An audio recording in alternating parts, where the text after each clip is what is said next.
Y lo importante de esta semana es lo que significa para todos nosotros el hecho de que Jesús estuvo en la tierra, vino a cumplir su misión y estaba en el clímax de su misión.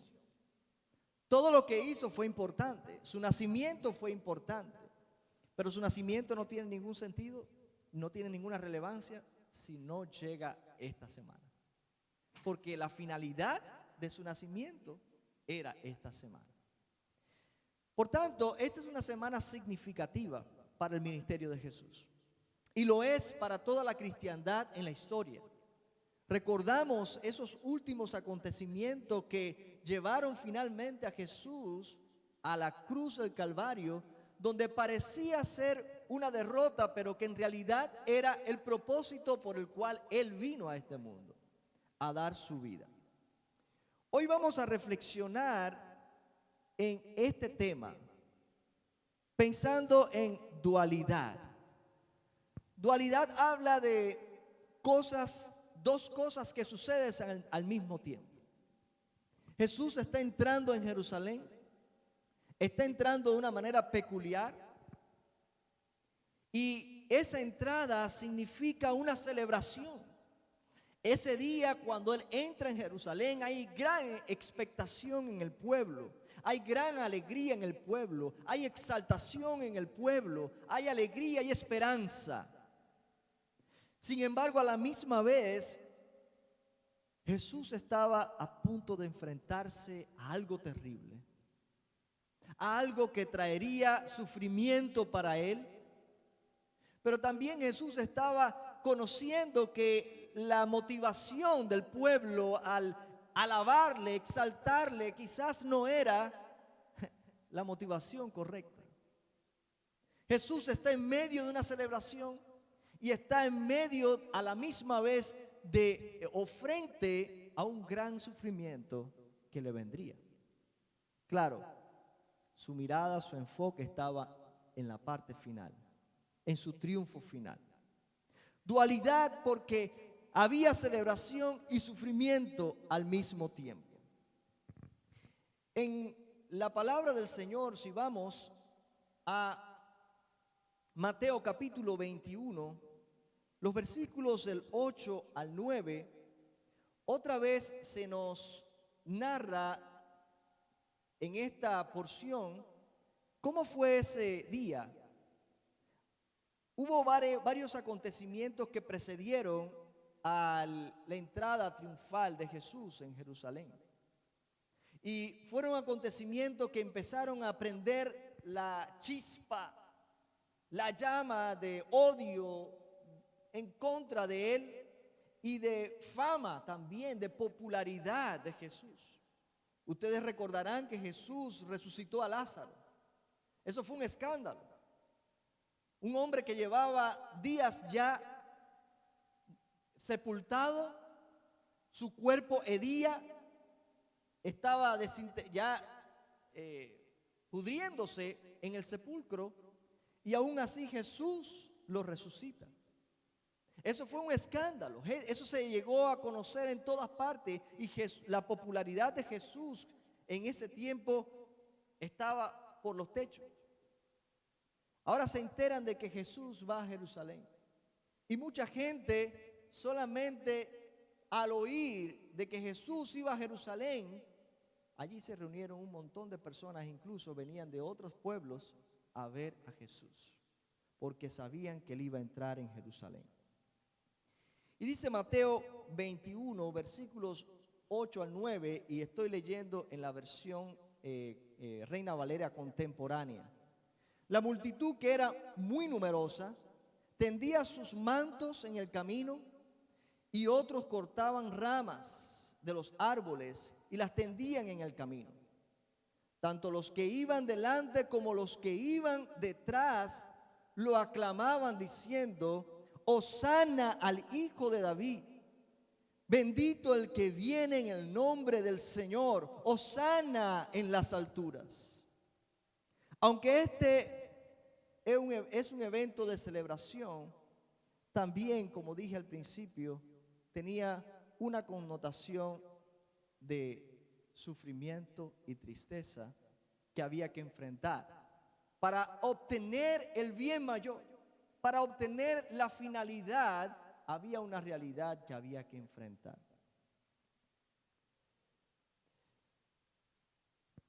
Desde el lente judío, poniéndonos en la posición del pueblo de Israel, los judíos de aquel entonces, esto fue un acontecimiento que ellos esperaban.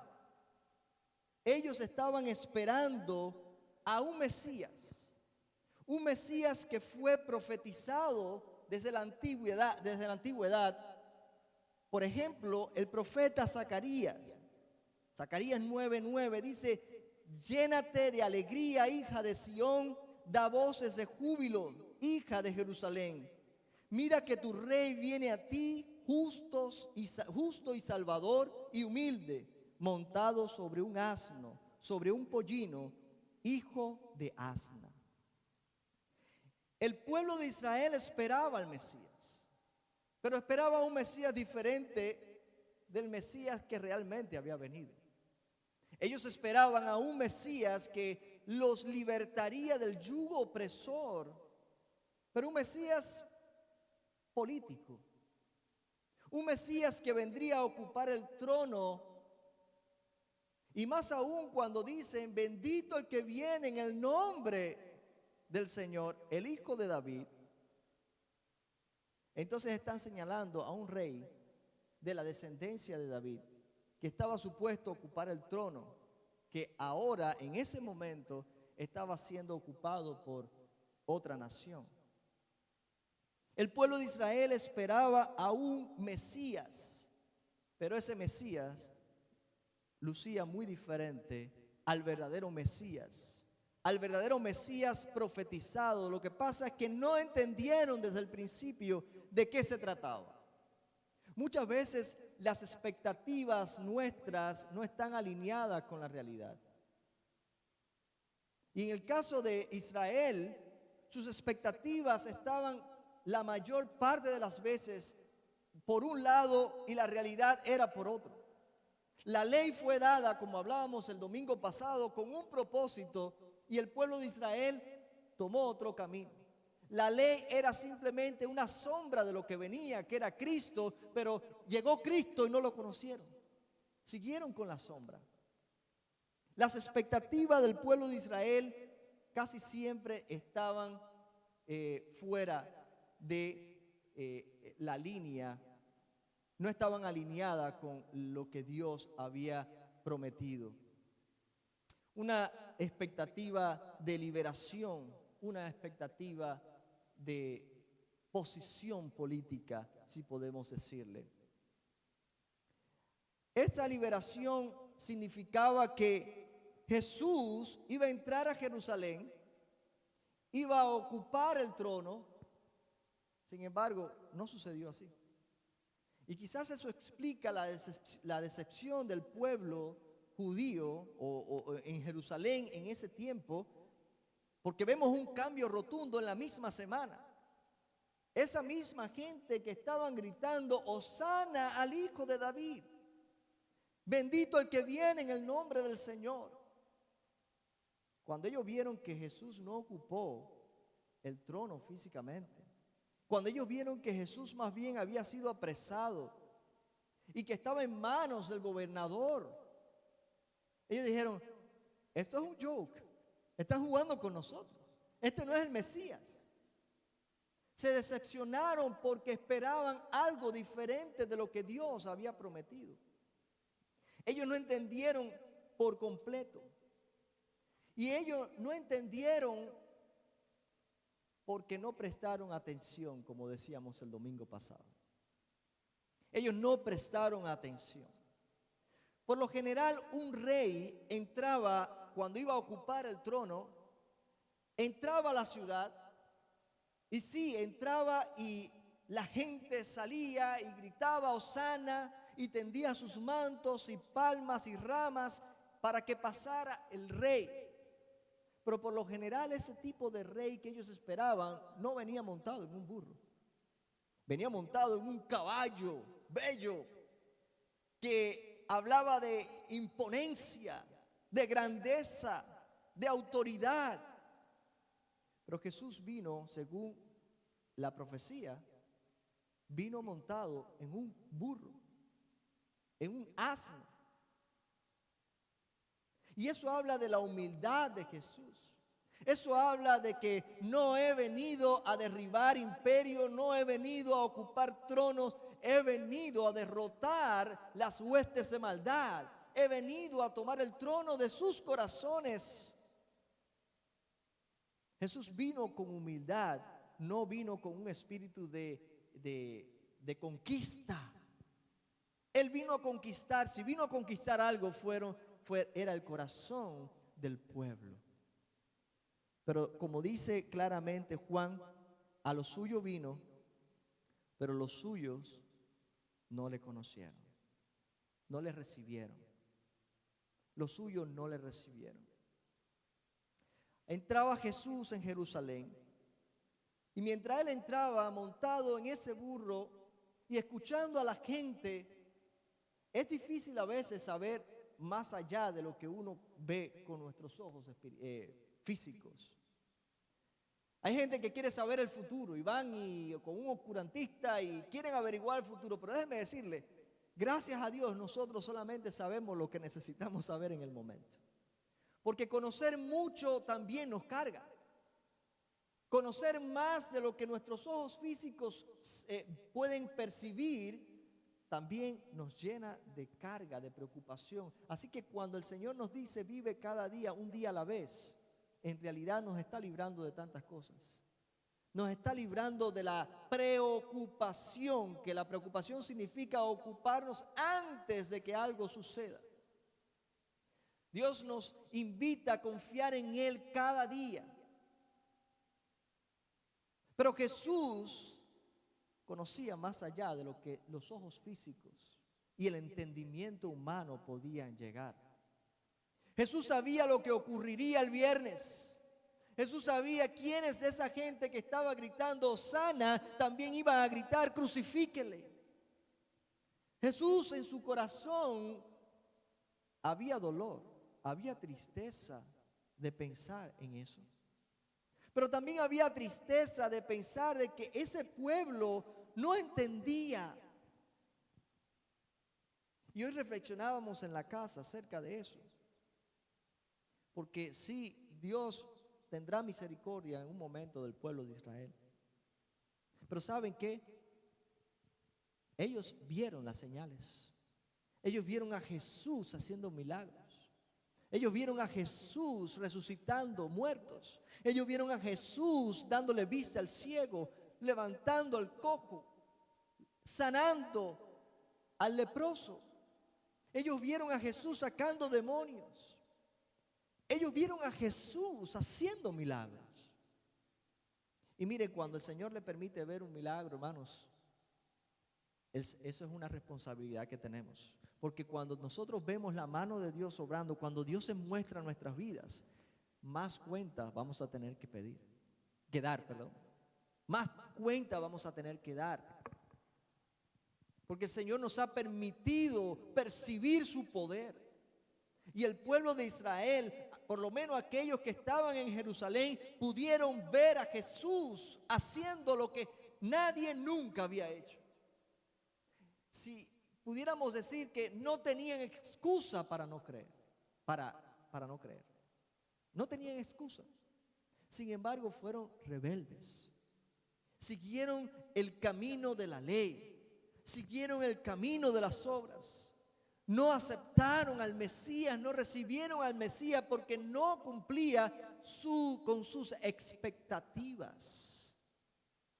Ellos nunca entendieron que la razón por la cual el pueblo de Israel tuvo que pasar por tanta humillación de parte de otras naciones fue precisamente por constantemente tomar el camino equivocado.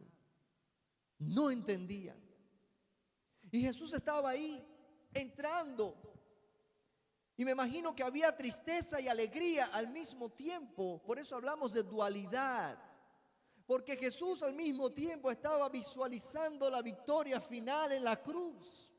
Él estaba diciendo, ya se acerca la hora en que la redención va a ser completa para este pueblo. Que se va a cumplir la promesa.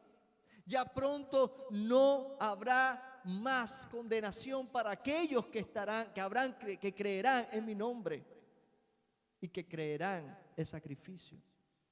Ya se habrá pagado la deuda. Y era una dualidad de emociones en su corazón. Yo les he contado lo que pasó cuando, más o menos para explicar un poquito esto de la dualidad que experimentó Jesús al entrar. Yo nunca me había encontrado en una situación como esa. Pero cuando murió una prima mía en un accidente de 26 años, toda la familia estaba bien conmovida y con mucho dolor por esa muerte de una muchacha tan joven, una prima. Estábamos devastados al ver a esos padres llorando. Pero de pronto nos enteramos de que ella era donante de órganos. Y la tenían ahí con respiración artificial, preservando sus órganos. Y había una hermana de nuestra iglesia que necesitaba un riñón. Y en ese momento me acordé y hablé con los familiares. Algo difícil, hermano. Imagínense usted decirle a mi primo, necesito un riñón de tu hija para una hermana de mi iglesia. Sin embargo, lo hicimos. Se habló con la doctora y fue, hermano, un milagro de Dios. La hermana América pudo recibir el riñón de una prima mía. Y fue compatible 100%. Yo todavía recuerdo que cuando yo venía descendiendo de Orlando para acá, después de todo ese drama, porque fue algo difícil decirle a la hermana, hay esta posibilidad, pero a la misma vez con temor de darle esperanza de algo que pudiera no ser. Había un conflicto de emociones que nunca antes ni después yo he experimentado en mi vida. Y yo venía en el carro meditando en la familia. Y yo lloraba mientras venía manejando. Y de pronto me reía de alegría de pensar de que la hermana iba a recibir su riñón. Wow, y eso me hace a mí pensar por un momento qué estaba experimentando Jesús. Por supuesto, mi experiencia es solamente una sombra, ni se acerca. Pero sí pude experimentar esa dualidad de sentimientos encontrados, emociones encontradas al mismo tiempo. Motivo de celebración y al mismo tiempo motivo de tristeza. Porque para lograr que alguien pueda celebrar, alguien tiene que sufrir. El hecho de que hoy nosotros podemos decir que somos más que vencedores se debe al sacrificio del Hijo de Dios. Muchas veces nos va a tocar a nosotros sufrir. Pero piensa, cuando estás en Cristo, todas las cosas tienen un propósito. Todas las cosas tienen un propósito. Y es difícil entenderlo y es fácil decirlo desde la posición de afuera cuando no estás sufriendo en ese momento. Pero si nosotros miramos a lo final, a lo que Dios hará con lo que a nosotros nos causó tristeza, llanto, entonces eso será un aliciente, eso será algo que nos fortalecerá y nos permitirá llegar hasta el fin. Jesús, a pesar de que había ese conflicto de emociones en su corazón, Él no retrocedió. A pesar de que Él sabía de que muchos iban a gritar, crucifíquenle, Jesús no se bajó de ese burro y dijo, no voy a hacer nada. porque yo sé que muchos de ellos me van a negar. No, Jesús siguió adelante, aún sabiendo lo que vendría. Eso es amor. Jesús dice en Juan 9:4, mientras sea de día, nos es necesario hacer las obras del que me envió. Viene la noche cuando nadie puede trabajar. Hay momentos de alegría y hay momentos de dificultad. Pero mientras se pueda avanzar, hay que hacerlo. Porque llegará un momento, y Jesús aquí estaba señalando, apuntando a ese momento de tristeza. Va a llegar un momento donde ya no voy a poder hacer más nada, ya yo habré partido. Ahora es el momento de actuar. Ahora es el momento de triunfar. A pesar de que Jesús conocía los corazones del pueblo, le tocaría pasar por esa situación difícil. Hebreos 12:2 dice, fijemos la mirada en Jesús, el autor y consumador de la fe, quien por el gozo que le esperaba sufrió la cruz y menospreció el oprobio y se sentó a la derecha del trono de Dios. Una de las cosas que me imagino que a Jesús le dio fortaleza en medio de ese momento donde en su corazón estaba así exprimido, de pensar dos cosas. Uno, que iba a tener que enfrentar la muerte, el sacrificio, y otro, la indiferencia del pueblo. Las dos cosas. Jesús siguió porque la mirada de él no estaba en el pueblo. La vista de él no estaba en qué siente la persona, cuál va a ser la respuesta de la persona. Su mirada estaba puesta en Dios, en el Padre. ¿Y cómo lo sabemos? Porque en el Getsemaní, cuando él está orando, ¿a quién ora él? Al Padre. Si es posible, pasa de mí esta copa, pero no se haga mi voluntad, sino la tuya. Y ahora cuando leemos Hebreos nos dice, fijemos la mirada en Jesús, que es el autor y consumador de la fe. Así como Jesús tenía la mirada en el Padre, y eso lo mantuvo en la línea y siguiendo hacia adelante, nosotros también en medio de las dificultades debemos poner nuestra mirada en Jesús, que es el autor y consumador de la fe. Pero lo que me llama la atención de este versículo es que dice, por el gozo que le esperaba sufrió la cruz. Esa es la otra cosa que hace a Jesús permanecer. Había un gozo que le esperaba, no era el gozo del momento, pero un gozo que le esperaba, porque había una victoria final. Cuando tú sabes que tú eres victorioso o victoriosa, cuando tú sabes que tu victoria está garantizada ya, tú puedes pasar por sufrimiento, pero tú no te detienes. Por eso Pablo, en medio de la aflicción, en medio de dificultades, Pablo puede decir, somos más que vencedores por medio de aquel que nos amó. Porque la victoria nos espera al final. Pase lo que pase, la victoria está garantizada para aquellos que han puesto su fe en Jesús. Aquellos que ponen su mirada, fijan su mirada en Jesús, que es el autor y consumador de la fe. Jesús tenía su mirada puesta en el Padre. Nosotros tengamos la mirada puesta en Él. Jesús tenía su mirada puesta en el Padre y dependía de cada paso. Contaba con el Padre, Él quería agradar al Padre. Si todo lo que nosotros hacemos es para agradar a Dios, nosotros vamos a permanecer aun cuando vengan dificultades en la vida, cuando vengan momentos de dualidad como este. El gozo fue su fortaleza. Y eso me recuerda el canto que nosotros, el gozo del Señor, mi fortaleza es. Y eso es cierto.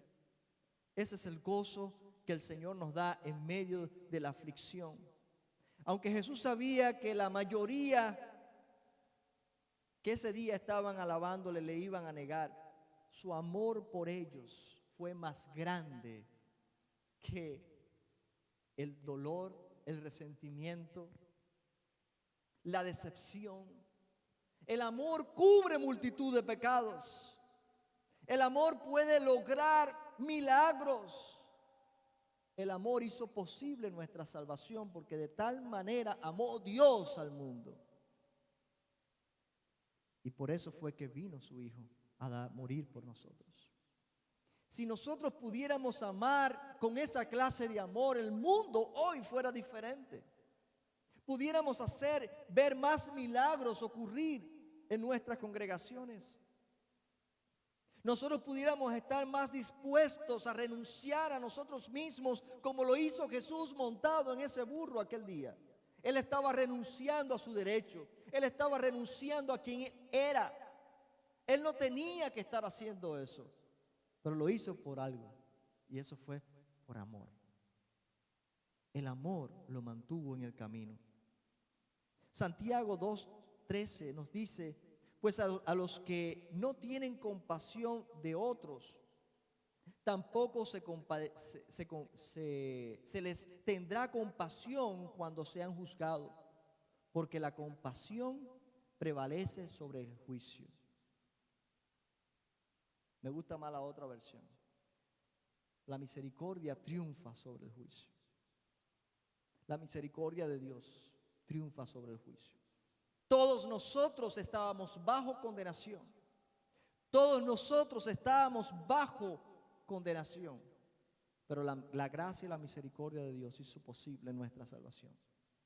Porque la misericordia de Dios triunfa sobre el juicio. Había una sombra de sufrimiento, pero el tiempo vendría cuando podríamos gozarnos. Cuando Jesús estaría otra vez sentado a la diestra del Padre, disfrutando de su posición anterior, inicial y en la eternidad, y podía además gozarse de ver a tantas personas alcanzar salvación por medio de su obra. En Eclesiastés, Salomón habla de que hay tiempo para todo en la vida. Hay tiempo para reír, hay tiempo para llorar. Hay tiempo para sufrir. Pero cada tiempo tiene un propósito de Dios en la vida y tiene algo que nosotros podemos cosechar y sacar de ello. Dice Eclesiastés 3, del 1 al 8, el momento en que se nace y el momento en que se muere. Ahí vemos cantidad de dualidades. El momento en que se planta y el momento en que se cosecha. El momento en que se hiere y el momento en que se sana. El momento en que se construye y el momento en que se destruye. El momento en que se llora y hay momento para reír. Hay momento para sufrir y hay momento para gozar. Hay momento para esparcir piedra y hay momento para amontonarlas.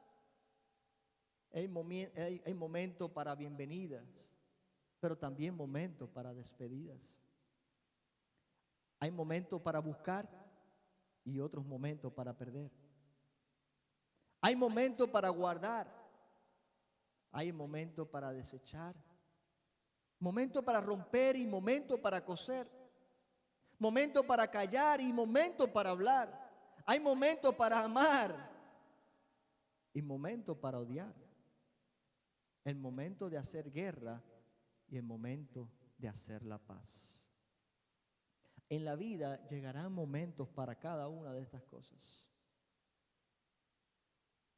Pero cada momento de esos llegarán con un propósito de Dios. Y si nosotros nos negamos a uno de esos momentos, nos negamos a cumplir el plan de Dios, nos negamos a lo que Dios quiere hacer en nuestra vida. Muchas veces Dios está queriendo edificar, formar nuestro carácter. Y vamos a tener que pasar por crisis, por necesidades. Vamos a tener que pasar por esas cosas que no nos agradan para que entonces el momento de gozar sea un momento de verdadero gozo. Un gozo sustentable, un gozo que no depende de las circunstancias. Porque todo lo que el ser humano en el mundo dice que se goza son cosas pasajeras. La gente se va de viajes, la gente compra cosas, la gente disfruta de los placeres de la vida para tratar de experimentar ese gozo que es una imitación del gozo verdadero. Pero la realidad es que esos gozos o esa alegría o esa satisfacción que experimenta el ser humano son temporales y dependen de circunstancias. Pero el gozo del Señor es mi fortaleza. ¿Sabe por qué? Porque es un gozo que puede experimentarse en medio del sufrimiento, en medio del dolor, como Jesús. Por el gozo puesto delante de Él fue a la cruz. Y parece algo loco. Parece algo que no tiene nada que ver una cosa con la otra. ¿Cómo podía tener un gozo al estar frente a la cruz? Porque estaba mirando la victoria final. En medio de tu dificultad, en medio de tu dolor, tu quebrantamiento, mira y recuerda las promesas de Jesús. Romanos 5, los versículos del 3 al 5 dice: y no solo esto, sino que también nos regocijamos en los sufrimientos, dice Pablo. Y no estamos hablando de un hombre que vivió en riqueza todo el tiempo, que toda su vida fue feliz. Pablo sufrió. Pablo padeció por el Evangelio. Él tuvo que padecer. Y Pablo le dice hoy a todo el pueblo de Dios, le dice que también debemos regocijarnos en medio del sufrimiento. ¿Por qué? Hay una razón. Porque sabemos que los sufrimientos producen resistencia o paciencia. La resistencia produce carácter probado. Y el carácter probado produce esperanza. Y esa esperanza no nos defrauda o no avergüenza, porque Dios ha derramado su amor en nuestros corazones por el Espíritu Santo que nos ha dado. Hay un propósito para los sufrimientos. El mundo sufre como sufre todo el mundo. Nosotros también sufrimos, pero el mundo sufre sin propósito. El mundo no puede desarrollar estas cosas que el Espíritu Santo obra en nosotros para desarrollar. Pero cuando nosotros sufrimos es diferente porque hay un propósito en todo ello. ¿Quién puede hablarle mejor a un drogadicto que alguien que estuvo ahí y que ha sido sanado por Dios? Esta semana nos llamó una muchacha llamó a la iglesia y yo tomé la llamada. Una muchacha que está pasando por una depresión tremenda.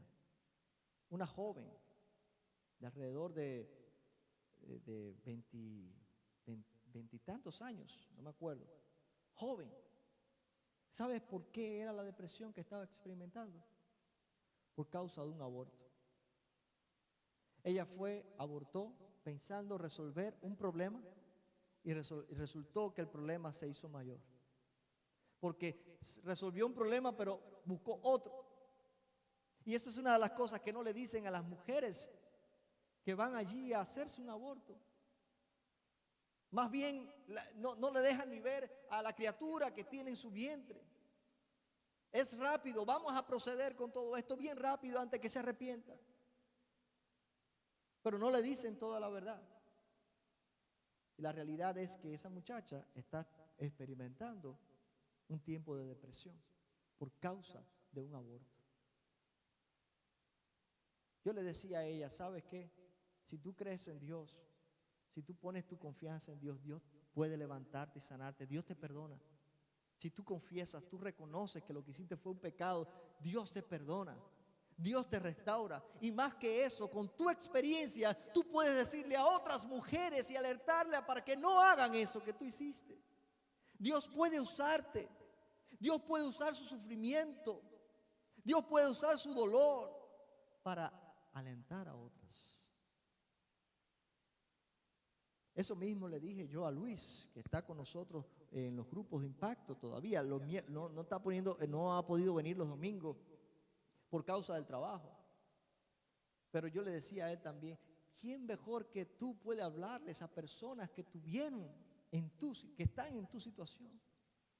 Que tú puedes demostrarle con hechos palpables de que Dios puede restaurar a una persona aun cuando ha caído tan bajo, cuando ha pisado fondo de verdad. Dios puede levantar.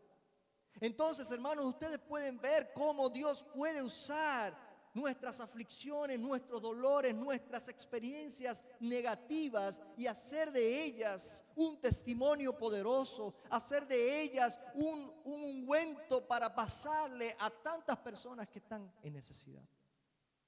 Dios tiene propósito. No desechemos el propósito. Dios quiere preparar tu carácter y Dios quiere darte paciencia y Dios quiere que crezcas en esa esperanza. Humanamente hablando, sabemos que nadie le gustan los sufrimientos. Sin embargo, estas cosas, paciencia, carácter, esperanza, no se producen de otra manera. No se producen de otra manera. Tenemos que pasar por ahí. En Filipenses capítulo 2, y con esto vamos cerrando, nos dice que haya en ustedes el mismo sentir que hubo en Cristo Jesús. Hemos hablado de Jesús entrando en Jerusalén.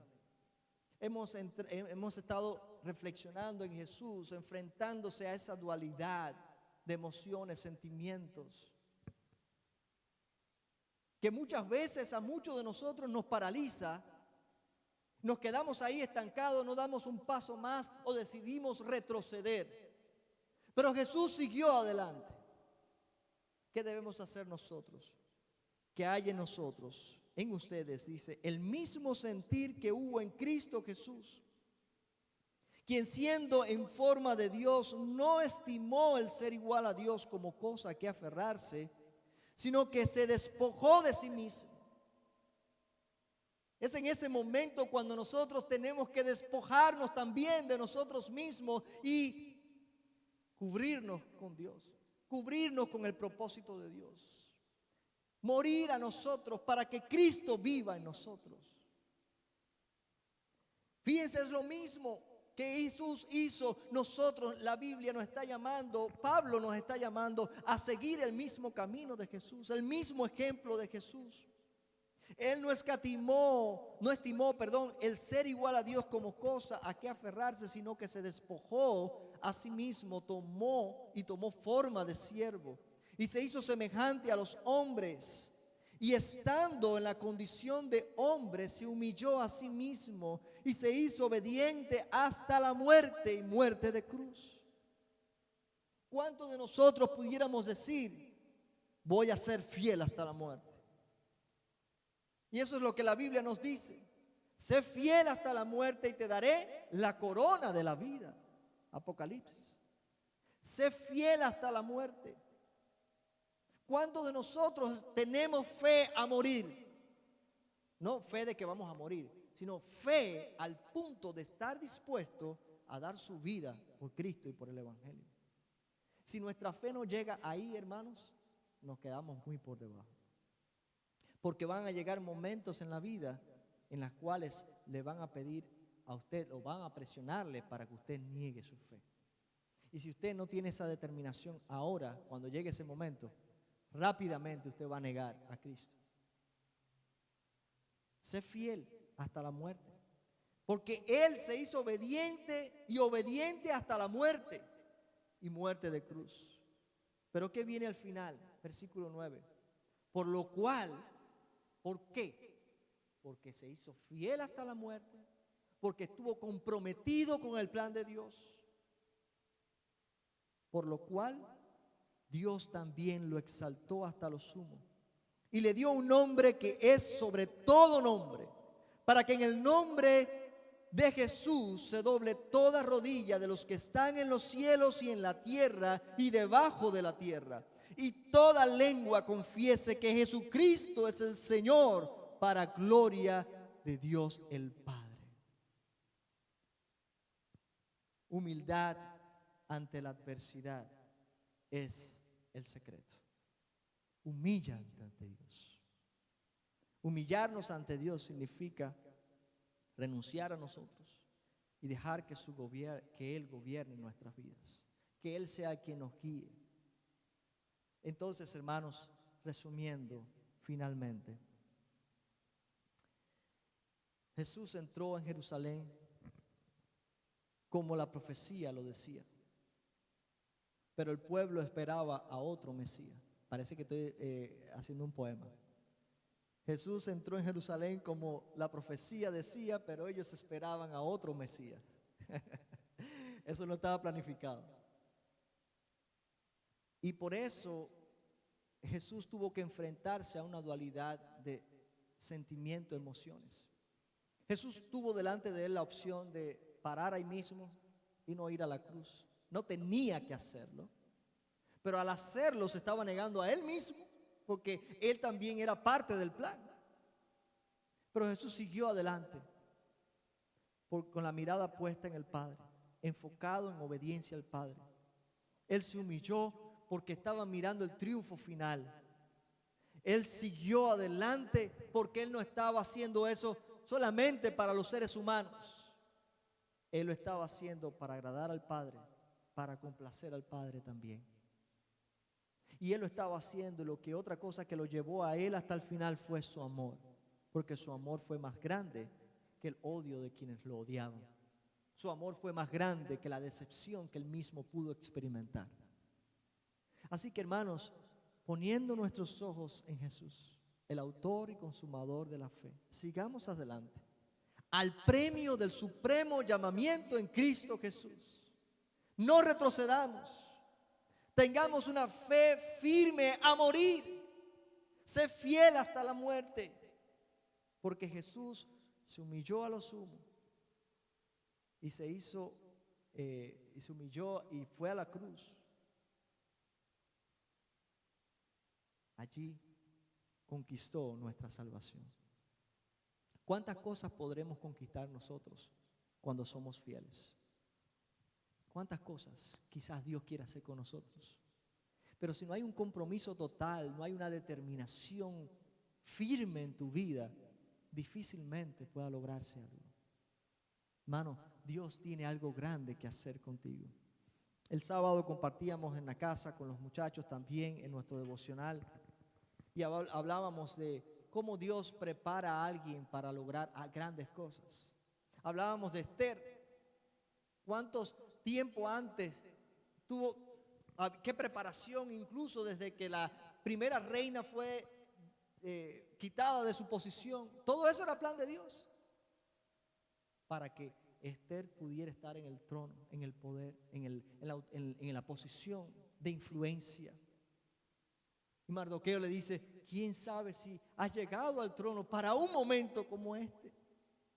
No nos desenfoquemos. Para un momento como este que estás viviendo es que Dios te ha traído aquí. A Moisés, 80 años antes, Dios lo rescató de las aguas del río Nilo y lo puso en el palacio del rey, para que 80 años después fuera el libertador de Israel. A José tuvo que ser vendido por sus hermanos, tuvo que pasar prisión, tuvo que ser esclavo, para después estar sentado al lado del faraón y tener la influencia necesaria para rescatar a su familia, que vendría a ser el pueblo de Dios, el Israel, a través del cual vendría el Mesías. La vida se torna una preparación para un momento como este. Quizás te estás en la preparación, todavía quizás no ha llegado el momento clímax. Jesús en la Semana Santa, la Semana Mayor, podía decir, para un momento como este he venido al mundo. No estoy aquí porque esta gente me odia y me quiere matar. No, yo entrego mi vida. Yo en obediencia he venido a rescatar el mundo. Para un momento como este nací. Navidad no es nada sin la muerte y resurrección de Cristo. Navidad no significa nada si no hubiera venido Cristo para un momento como este. Hermanos, les animamos a seguir mirando hacia adelante, a seguir el ejemplo de Jesús, a seguir caminando en fe, confiando en el plan de Dios, en humildad a Dios, en santidad. Busquemos a Dios mientras pueda ser hallado.